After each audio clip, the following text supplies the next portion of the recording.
What is expressive art therapy? Join me today for another campus conversation and we'll find out together.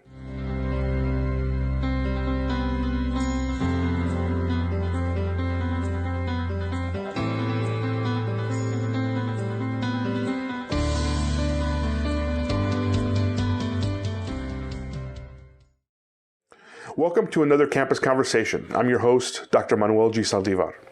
Today I'll be speaking with Dr. Kim Finn, a faculty member in UTRGV's School of Rehabilitation Services and Counseling. Dr. Finn will describe for us the new minor in expressive art therapy. Expressive arts is a evidence-based field, meaning there is plenty of scientific research out there that shows that the expressive arts is effective for helping individuals raise their mental health level. And it is helpful for a wide variety of issues that somebody might present, such as PTSD, childhood trauma, neurocognitive disorders, developmental disorders, intellectual disorders, eating disorders. I mean, I could go on and list all of the focus of the research that shows that the expressive arts is effective. There's a huge history in the world about implementing healthcare with art. You know, I tell my students all the time that the god Apollo, the Greek god Apollo, is not only the god of music, but he's also a god of medicine and healing. So, you know, centuries ago, we see just how well arts and health go together. We've also seen over time, even in US history, and how we've been able to use it in our own mental health care system as well.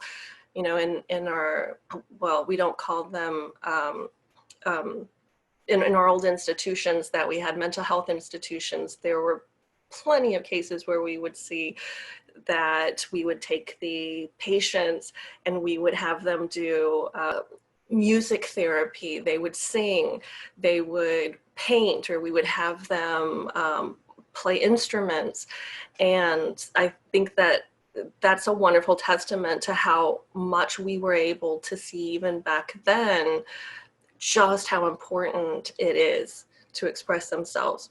So that's really one of the reasons why I'm so passionate about expressive arts in health and healing.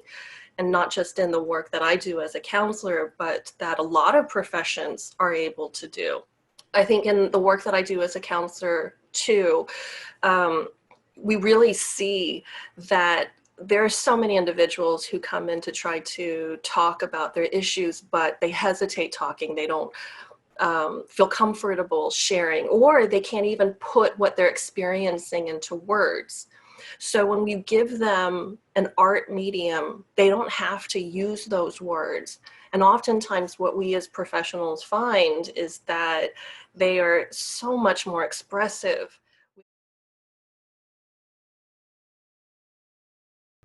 Well, with the expressive arts minor, what we're hoping for is to reach a broad swath of students from various majors and programs. So this is not just a school of rehab effort. This, even though the expressive arts minor is now housed under the School of Rehab, this is more than, the way we see it, a interdisciplinary approach, where we work very well with the School of Art.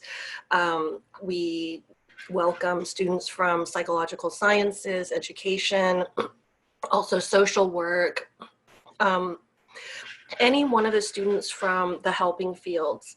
And what we're hoping to do is to try to give students an idea of expressive arts therapy and how healing can come about. Physical healing, mental health healing can come about through the use of the creative arts like dance, music, literature, visual arts, photography, all of those things. So we've welcomed students with majors from a wide variety of programs to also take classes within the expressive arts program.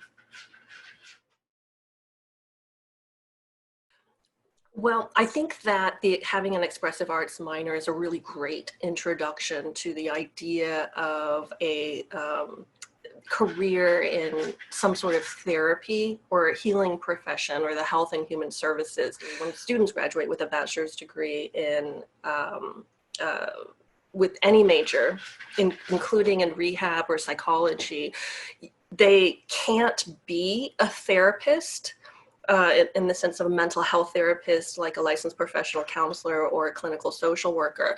But this would be a really great introduction to a graduate program if they want to pursue that. There are bachelor's level social workers, bachelor's level rehab professionals, and teachers who would be able to go through this program and still be able to use the skills that we teach in the work that they do. So you don't have to go in there with the mindset that you want to become a counselor or a clinical social worker. If you are interested in the expressive arts and implementing that somehow into your healthcare field, regardless of what it might be, or if you're interested in education, we've had plenty of students who are education majors and they're going to become teachers, and they love the idea of being able to implement some expressive arts activities into the classrooms and help their students. This can be something really interesting for them, that they can have a broader perspective of what they're learning in their major courses and add on to that how creative arts would be able to augment that. What we do in our classes is we have a good deal of experiential activities where it's hands-on, where you can experience the expressive arts activities of formats, engage in movement therapy and dance therapy, engage in utilizing clay or embroidery, things like that. But we also spend a good amount of time talking about theories and why this actually works. We want our students to understand the inner workings of expressive arts and be able to justify its use. Because you're right, that there's this sense that, oh, it's art, it's fluff, most people think in terms of therapeutic activities as strictly talk. You sit across the chair from somebody and you ask them questions, you lead them in a certain way, and that's it. And that's, I think, what perhaps a lot of administrators are looking at as well. So we try to also equip our students into understanding the justifications of how expressive arts is actually at the forefront of healing. Well, one of the things that I think students can look at is the careers that they're already majoring in. If you are have a social work major, if you're an education major and plan on going and becoming a teacher, if you are in the psychological sciences program and want to go into the psychology field somehow, even in a bachelor's level, and even rehab bachelor's level, you can be case workers, case managers. There's a wide variety of things, even occupational therapy kind of work or nursing. What you can look at is how the expressive arts can augment the work that you're going in and doing it. How can it make you an even better provider? And you want to set yourself apart from other people who are graduating with you and other people who are already in the field and say, what can you offer this field? I think with expressive arts, it gives you something unique that you can offer in your field. You have some additional skills in how you can reach individuals, how you can reach your students, how you can reach your patients, your clients, your consumers, that many people don't feel comfortable or don't know enough about how to implement these things and know why these things work.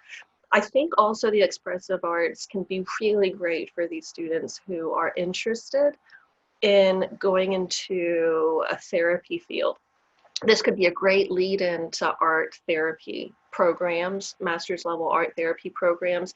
There are master's level expressive arts therapy programs, or even just counseling programs, general counseling programs. My background is general mental health counseling as well. And the expressive arts is great to lead you into one of these helping fields too. Is that they don't have to have declared this minor. They can take a class and they can see how it fits, what they think about it. I would suggest the foundations course. It's our intro level course, our 2300 course, and it's often offered online. So we still do the activities, the experiential stuff, the art activities. It's just in an online format, and I think that's a great lead into to have students take this class and think, I wonder if I should take more of these classes. Many thanks to Dr. Finn for joining us today. Please note that contact information for Dr. Finn as well as for the minor in expressive art therapy can be found in the description box below this video. If you enjoyed this video, please click on the thumbs up icon below. And if you really enjoyed this video, I'd appreciate it if you would subscribe to this channel and turn on notifications by clicking on the bell icon. YouTube will automatically notify subscribers every time a new video is added to this channel. Once again, this has been another Campus Conversation with me, Dr. Manuel G. Saldivar. Thank you very much for joining us today, and I hope you'll join us again for future videos.